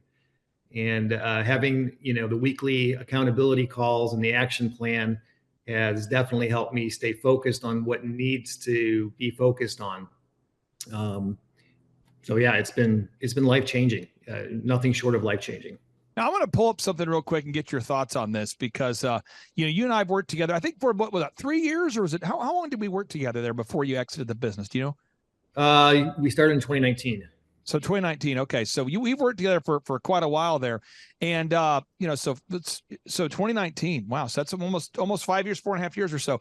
But if we do a search for carpet cleaning quotes, I've worked with one particular brand for 14 years, I think almost 15 now, and they have 271,000 Google reviews. So for 14 consecutive years, I've been talking to the same ownership about, you have to gather objective Google reviews from your ideal and likely buyers. You have to get reviews, after you clean the carpet, you have to gather video reviews and Google reviews. And we talk about it every week.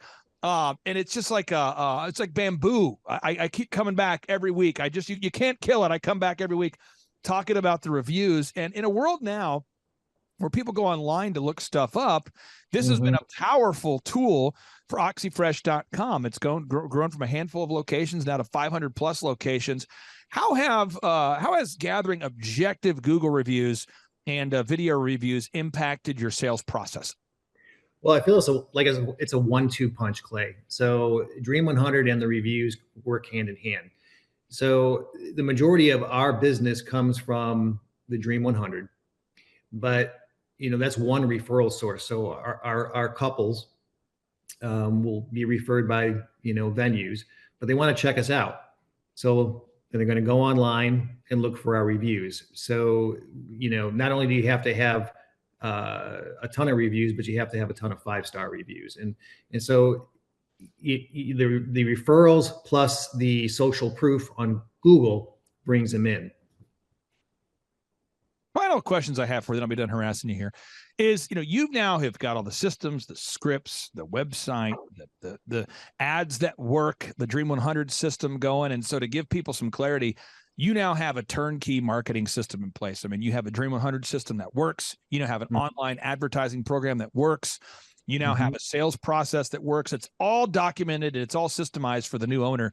So what would you say for anybody out there that is maybe thinking about coming to one of our in-person workshops or scheduling a free 13-point assessment with myself or a member of our team? What would you say to somebody who's kind of on the fence about maybe coming to a workshop or scheduling a free 13-point assessment? Get off the fence. Just get off the fence. Bottom line.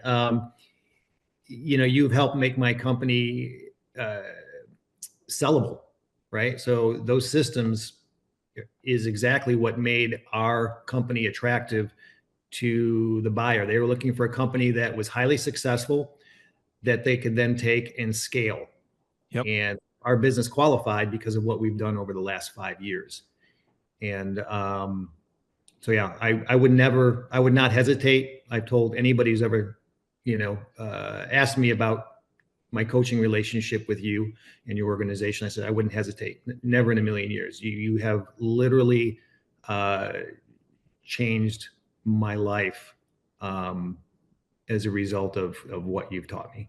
You've got to come to Tulsa one of these days here. So I know you guys are going to enjoy your retirement or whatever it is you're doing. But at some point, if you ever get the bug and you ever start a new thing or you ever in the Tulsa area, I really want to see you guys. And you have my cell phone number. We can talk whenever. But I want to tell you, it's been an honor working with you. And it's been so exciting to help you hit your goals. And I know you've worked 30 plus years to go on this dream vacation lifestyle that you've built. What would you say to anybody out there that has a business and they feel, my final question for you, they feel overwhelmed by all the systems they have to build and they're not at the top of the mountain. They haven't sold the business yet. It isn't systemized and all they see is perpetual chaos. What would you say to that person? Just take the next step, right? Every journey begins with the next step. And that next step should definitely be contacting you guys. Tim, if they just do that, the rest will take care of itself. You make sure of that. So Tim, it's an honor serving you again. I appreciate you very much. And don't be a stranger there, sir. You got it. Thank you, Clay. Take care, Chief. Bye. Yep. Bye. Whoa. The Thrivetime Show 2-day interactive business workshops are the world's highest rated and most reviewed business workshops because we teach you what you need to know to grow. You can learn the proven 13-point business systems that Dr. Zellner and I have used over and over to start and grow successful companies. I mean, we get into the specific steps on what you need to do to optimize your website. We're going to teach you how to fix your conversion rate. We're going to teach you how to do a social media marketing campaign that works. How do you raise capital? How do you get a small business loan? We teach you everything you need to know here during a 2-day, 15-hour workshop. It's all here for you. You work every day in your business, but for 2 days you can escape and work on your business and build these proven systems so now you can have a successful company that will produce both the time freedom and the financial freedom that you deserve. You're going to leave energized, motivated, but you're also going to leave empowered. The reason why I've built these workshops is because as an entrepreneur, I always wish that I had this. And because there wasn't anything like this, I would go to these motivational seminars, no money down, real estate, Ponzi scheme, get motivated seminars, and they would never teach me anything. It was like you went there and you paid for the big chocolate Easter bunny, but inside of it, it was a hollow nothingness. And I wanted the knowledge, and they're like, oh, but we'll teach you the knowledge after our next workshop. And the great thing is we have nothing to upsell. At every workshop, we teach you what you need to know. There's no one in the back of the room trying to sell you some next big get-rich-quick, walk-on-hot-coals product. It's literally, we teach you the brass tacks, the specific stuff that you need to know to learn how to start and grow a business. And I encourage you to not believe what I'm saying, and I want you to Google the Z66 auto auction. I want you to Google elephant in the room. Look at Robert Zellner and Associates. Look them up and say, are they successful because they're geniuses, or are they successful because they have a proven system? When you do that research, you will discover that the same systems that we use in our own business can be used in your business. Come to Tulsa, book a ticket, and I guarantee you it's going to be the best business workshop ever, and we'll even give you your money back if you don't love it. We've built this facility for you, and we're excited to see you.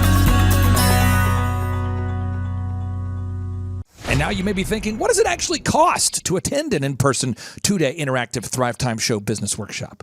Well, good news. The tickets are $250 or whatever price that you can afford. What?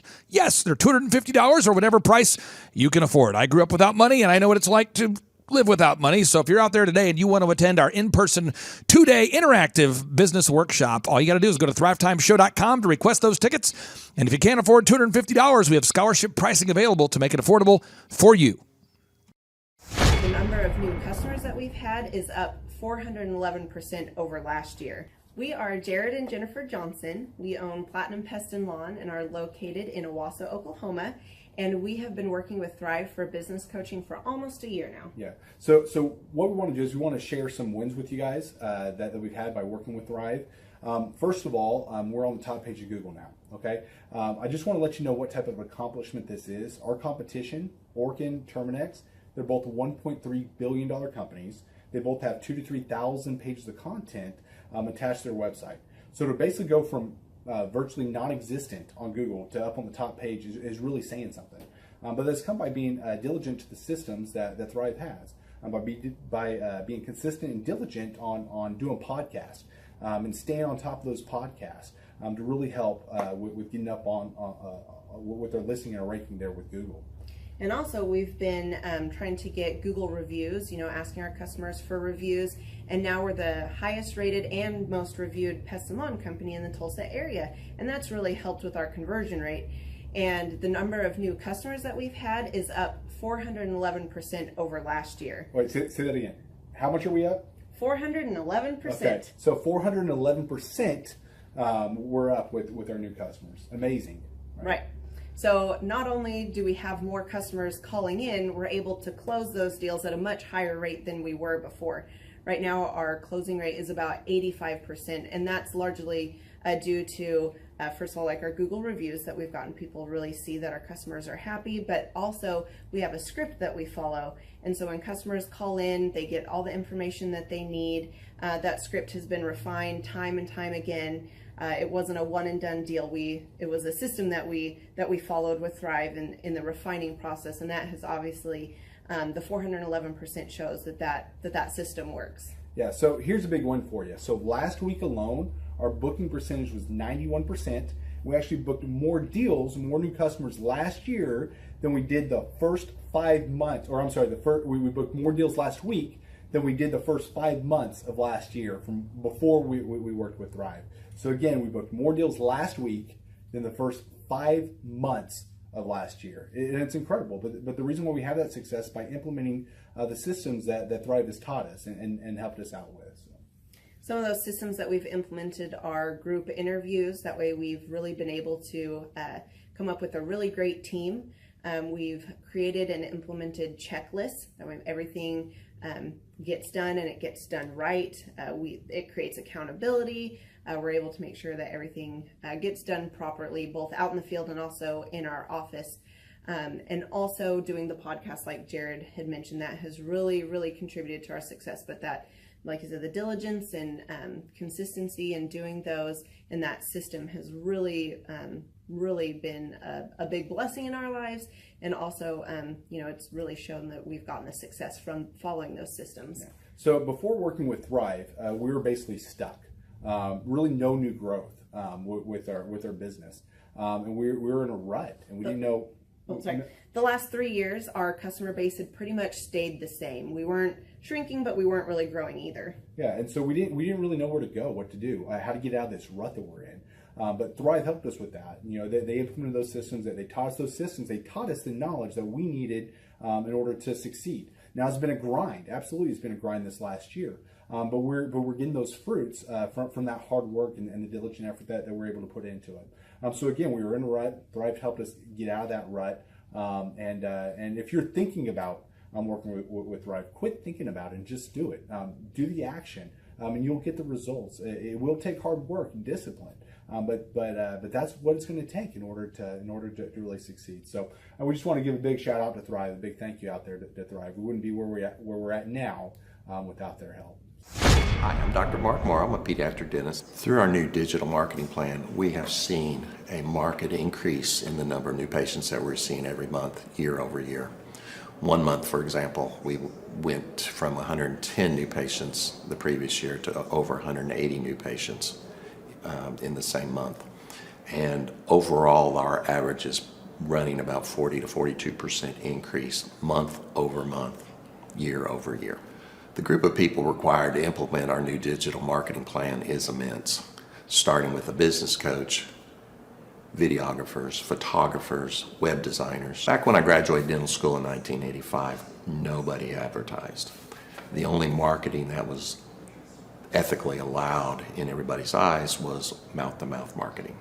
By choosing to use the services, you're choosing to use a proven turnkey marketing and coaching system that will grow your practice and get you the results that you're looking for. I went to the University of Oklahoma College of Dentistry, graduated in 1983, and then I did my pediatric dental residency at Baylor College of Dentistry from 1983 to 1985. Hello, my name is Charles Kolaw with Kolaw Fitness. Today I want to tell you a little bit about Clay Clark and how I know Clay Clark. Clay Clark has been my business coach since 2017. He's helped us grow from 2 locations to now 6 locations. We're planning to do 7 locations in 7 years and then franchise. And Clay has done a great job of helping us navigate anything that has to do with like running the business, building the systems, the checklists, the workflows, the audits, how to navigate lease agreements, how to buy property, how to work with brokers and builders.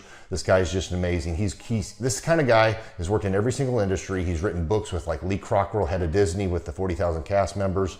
He's friends with like Mike Lindell. He does Reawaken America tours where he does these tours all across the country where 10,000 or more people show up to some of these tours. On the day-to-day, he does anywhere from about 160 companies. He's at the top. He has a team of business coaches, videographers, and graphic designers and web developers, and they run 160 companies every single week. So think of this guy with a team of business coaches running 160 companies. So in the weekly, he's running 160 companies. Every 6 to 8 weeks, he's doing Reawaken America tours. Every 6 to 8 weeks, he's also doing business conferences where 200 people show up, and he teaches people a 13-step proven system that he's done and worked with billionaires, helping them grow their companies. So I've seen guys from startups go from startup to being multimillionaires, teaching people how to get time freedom and financial freedom through the system. Critical thinking, document creation, putting it into organizing everything in their head to building it into a franchisable, scalable business. Like one of his businesses has like 500 franchises. That's just one of the companies or brands that he works with. So amazing guy, Elon Musk kind of like smart guy. He kind of comes off sometimes as socially awkward, but he's so brilliant and he's taught me so much. When I say that, like Clay is like, he doesn't care what people think when you're talking to him. He cares about where you're going in your life and where he can get you to go. And that's what I like most about him. He's like a good coach. A coach isn't just making you feel good all the time. A coach is actually helping you get to the best you. And Clay has been an amazing business coach. Through the course of that, we became friends. I was really most impressed with him is when I was shadowing him one time. We went into a business deal and listened to it. I got to shadow and listen to it. And when we walked out, I knew that he could make millions on the deal. And they were super excited about working with him. And he told me, he's like, I'm not going to touch it. I'm going to turn it down because he knew it was going to harm the common good of people in the long run. And the guy's integrity just really wowed me. It brought tears to my eyes to see that this guy, his highest desire was to do what's right. And anyways, just an amazing man. So anyways, impacted me a lot. He's helped navigate anytime I've got nervous or worried about how to run the company or, navigating competition and an economy that's like, I remember we got closed down for 3 months. He helped us navigate on how to stay open, how to get back open, how to just survive through all the COVID shutdowns, lockdowns. I'm Rachel with Tip Top Canine, and we just want to give a huge thank you to Clay and Vanessa Clark. Hey guys, I'm Ryan with Tip Top Canine. Just want to say a big thank you to Thrive 15. Thank you to Make Your Life Epic. We love you guys, we appreciate you, and really just appreciate how far you've taken us. This is our old house, right? This is where we used to live a few years ago. This is our old neighborhood. As you can see, it's nice, right? So this is my old van and our old school marketing, and this is our old team. And by team, I mean it's me and another guy. This is our new house with our new neighborhood. This is our new van with our new marketing, and this is our new team. We went from 4 to 14, and I took this beautiful photo. We worked with several different business coaches in the past, and they were all about helping Ryan sell better and just teaching sales, which is awesome, but Ryan is a really great salesman. So we didn't need that. We needed somebody to help us get everything that was in his head out into systems, into manuals and scripts, and actually build a team. So now that we have systems in place, we've gone from 1 to 10 locations in only a year. In October 2016, we grossed 13 grand for the whole month. Right now it's 2018, the month of October. It's only the 22nd. We've already grossed a little over 50 grand for the whole month, and we still have time to go. We're just thankful for you, thankful for Thrive and your mentorship, and we're really thankful that you guys have helped us to grow a business that we run now instead of the business running us. Just thank you times 1,000. JT, do you know what time it is? 4:10.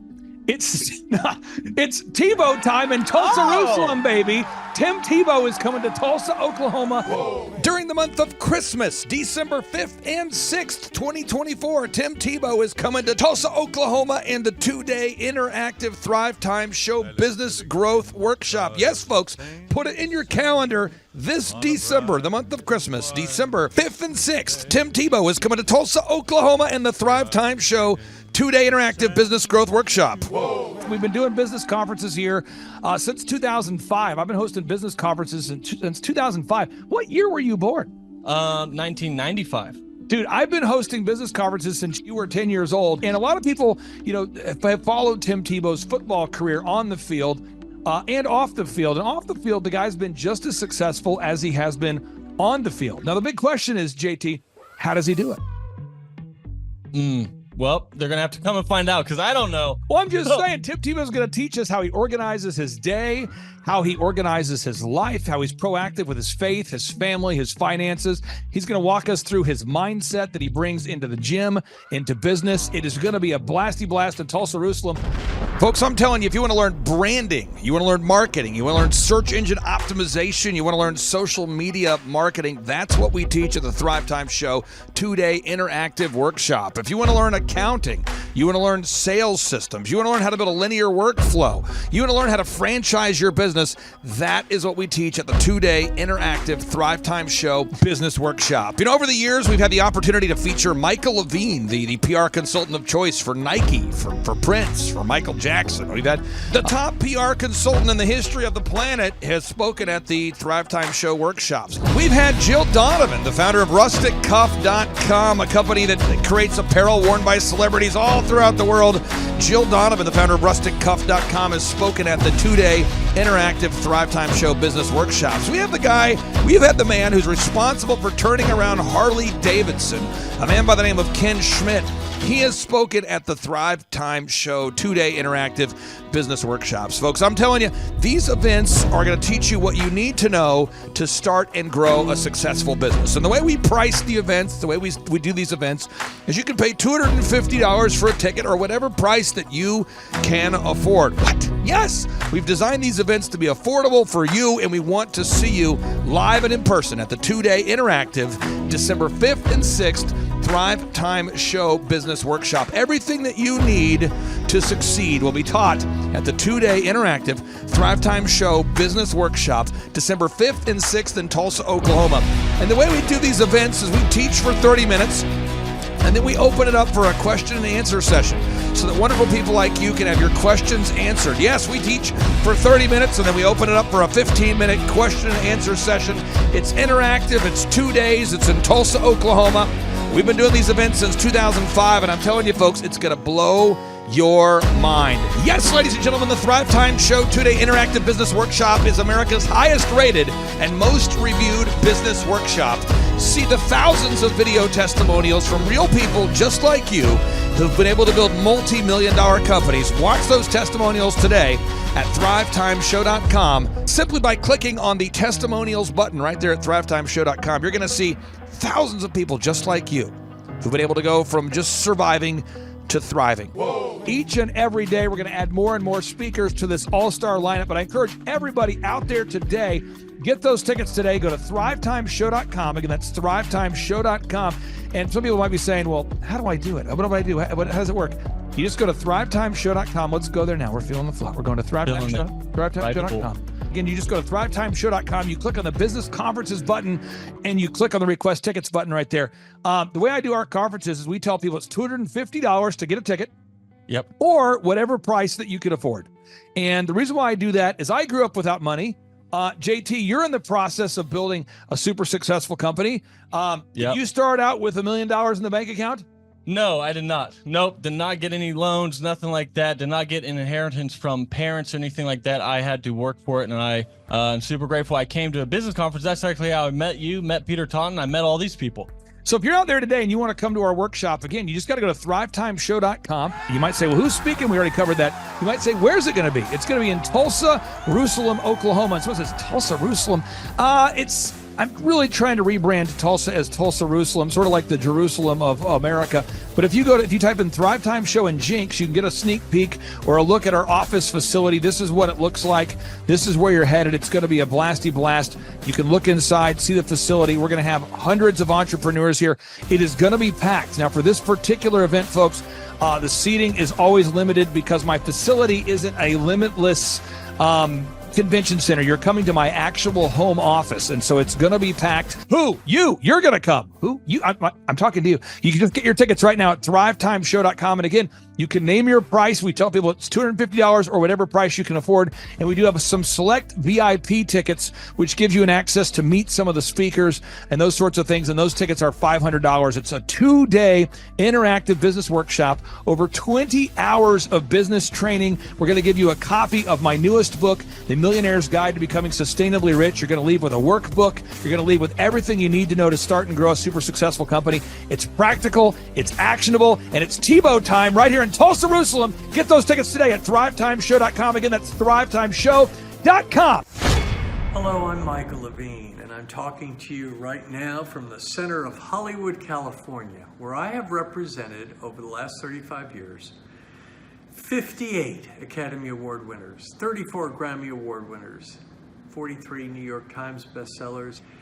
I've represented a lot of major stars, and I've worked with a lot of major companies. And I think I've learned a few things about what makes them work and what makes them not work. Now, why would a man living in Hollywood, California, in the beautiful sunny weather of LA, come to Tulsa? Because last year I did it, and it was damn exciting. Clay Clark has put together an exceptional presentation, really life-changing, and I'm looking forward to seeing you then. I'm Michael Levine. I'll see you in Tulsa. Thrivetime Show 2-day interactive business workshops are the world's highest rated and most reviewed business workshops because we teach you what you need to know to grow. you can learn the proven 13-point business systems that Dr. Zellner and I have used over and over to start and grow successful companies. I mean, we get into the specifics steps on what you need to do to optimize your website. We're going to teach you how to fix your conversion rate. We're going to teach you how to do a social media marketing campaign that works. How do you raise capital? How do you get a small business loan? We teach you everything you need to know here during a 2-day, 15-hour workshop. It's all here for you. You work every day in your business, but for 2 days you can escape and work on your business and build these proven systems so now you can have a successful company that will produce both the time freedom and the financial freedom that you deserve. You're going to leave energized, motivated, but you're also going to leave empowered. The reason why I've built these workshops is because as an entrepreneur, I always wish that I had this. And because there wasn't anything like this, I would go to these motivational seminars, no money down, real estate, Ponzi scheme, get motivated seminars, and they would never teach me anything. It was like you went there and you paid for the big chocolate Easter bunny, but inside of it, it was a hollow nothingness. And I wanted the knowledge, and they're like, oh, but we'll teach you the knowledge after our next workshop. And the great thing is we have nothing to upsell. At every workshop, we teach you what you need to know. There's no one in the back of the room trying to sell you some next big get-rich-quick, walk-on-hot coals product. It's literally, we teach you the brass tacks, the specific stuff that you need to know to learn how to start and grow a business. And I encourage you to not believe what I'm saying, and I want you to Google the Z66 auto auction. I want you to Google elephant in the room. Look at Robert Zellner and Associates. Look them up and say, are they successful because they're geniuses, or are they successful because they have a proven system? When you do that research, you will discover that the same systems that we use in our own business can be used in your business. Come to Tulsa, book a ticket, and I guarantee you it's going to be the best business workshop ever, and we'll even give you your money back if you don't love it. We've built this facility for you, and we're excited to see you. And now you may be thinking, what does it actually cost to attend an in-person 2-day interactive Thrivetime Show business workshop? Well, good news. The tickets are $250 or whatever price that you can afford. What? Yes, they're $250 or whatever price you can afford. I grew up without money, and I know what it's like to live without money. So if you're out there today and you want to attend our in-person 2-day interactive business workshop, all you got to do is go to thrivetimeshow.com to request those tickets. And if you can't afford $250, we have scholarship pricing available to make it affordable for you. I learned at the Academy, Kings Point in New York. Acta non verba. Watch what a person does, not what they say. Whoa. Good morning, good morning, good morning. Robert Kiyosaki, the Rich Dad Radio Show. Today I'm broadcasting from Phoenix, Arizona, not Scottsdale, Arizona. They're close, but they're completely different worlds. And we have a special guest today. Definition of intelligence is if you agree with me, you're intelligent. And so this gentleman is very intelligent. I've done this show before also, but very seldom do you find somebody who lines up on all counts. And it's a Mr. Clay Clark. He's a friend of a good friend, Eric Trump. But we're also talking about money, bricks, and how screwed up the world can get in a few and a half hour. So Clay Clark is a very intelligent man, and there's so many ways we could take this thing.